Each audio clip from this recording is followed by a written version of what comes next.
Hi friends, ఇవాళ లంచ్కి వచ్చేసి ఎగ్ కర్రీ అయితే ప్రిపేర్ చేస్తుందన్నమాట మా పిన్ని. ఎగ్ కర్రీకి ఏమేమి కావాలన్నది చూద్దాము.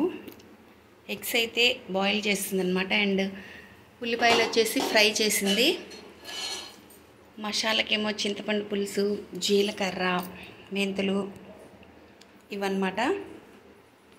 ఎలా చేస్తుందన్నది చూద్దాము. ఈ మసాలా దినుసులు, చింతపండు పులుసు అండ్ ఉల్లిపాయలు అన్నిటినీ మిక్స్కి వేసుకోవాలన్నమాట.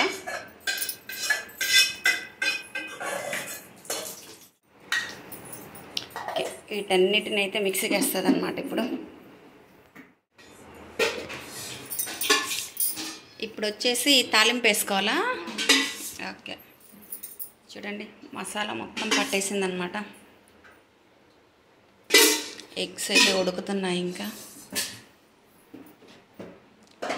ఎగ్స్ ఉడికేసరికి మనము మసాలా తాలింపు గ్రేవీని ఉడకబెట్టేసుకుందాం.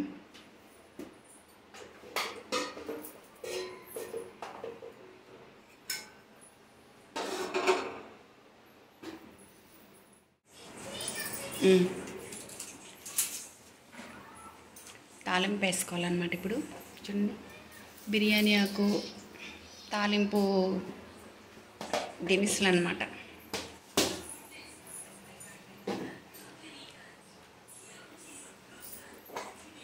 అల్లం వెల్లుల్లి పేస్ట్ ఇది.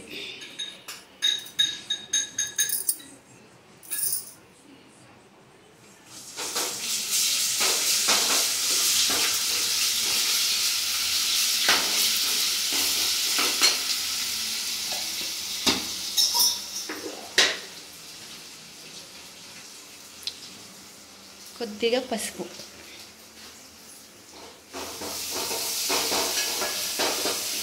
బాగా ఫ్రై చేసుకోవాలి అల్లం వెల్లుల్లి పేస్ట్ని.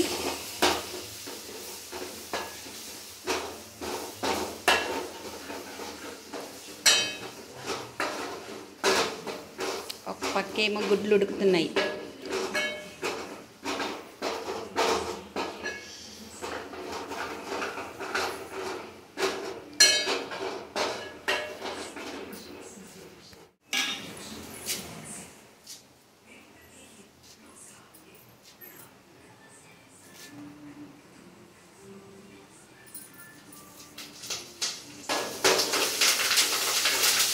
కొద్దిగా కరివేపాకు వేసుకోవాలి అందులో. ఇప్పుడు వచ్చేసి మనం మిక్సీ పట్టుకున్నాం కదా మసాలా దినుసులు, మొత్తం గ్రేవీ మొత్తం అందులో వేసేసుకోవాలన్నమాట.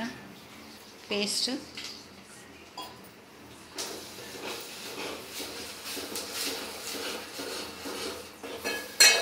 నేనైతే ఎప్పుడు చేయలేదు పిన్ని ఇట్లా, ఫస్ట్ టైం ఇప్పుడే చూస్తున్నా. టమోటాలతో చేస్తా. టమోటాలతో చేసేదాన్ని. టమాటాలతో చేస్తే కొంచెం గట్టిగా ఉంటుంది, కొంచెం లిక్విడ్ మంచిగా ఉంటుంది.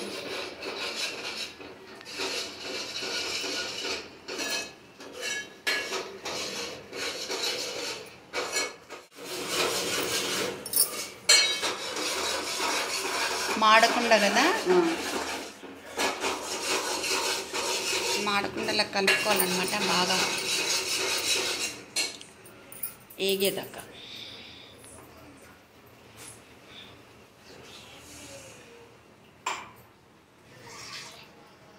ఇది చూడు దీని పేస్ట్.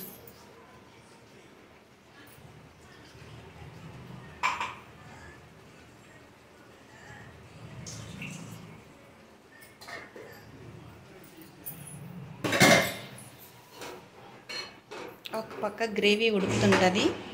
ఎగ్గులు అయితే ఉడికిపోయాయి. వీటిని తొక్కలు తీయాలి ఇప్పుడు. ఏమది? ధనియాల పొడి కొద్దిగా యాడ్ చేసుకున్నాము.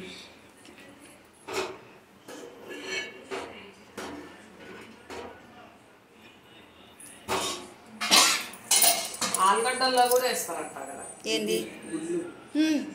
ఆలుగడ్డ. ఎగ్స్ అన్నీ తొక్క తీసుకున్న తర్వాత అలా కట్ చేసుకోవాలన్నమాట. ఎందుకంటే ఆ గ్రేవీ మొత్తం దీంట్లోకి వెళ్ళి ఉడకడానికి కదా. ఘాట్లు పెట్టుకోవాలి గుడ్డు చుట్టూ.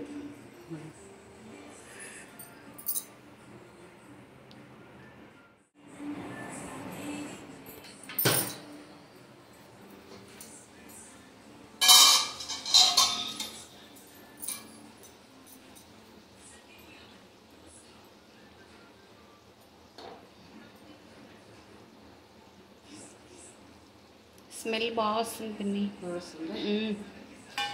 గుమ్మగుమ్మలాడుతుంది స్మెల్ మాత్రం. ఉడికే గ్రేవీలో అలా ఎగ్స్ వేసి మూత పెట్టాలి, ఉడుకుతాయి అన్నమాట. 10 minutes ఉడకనివ్వాలి.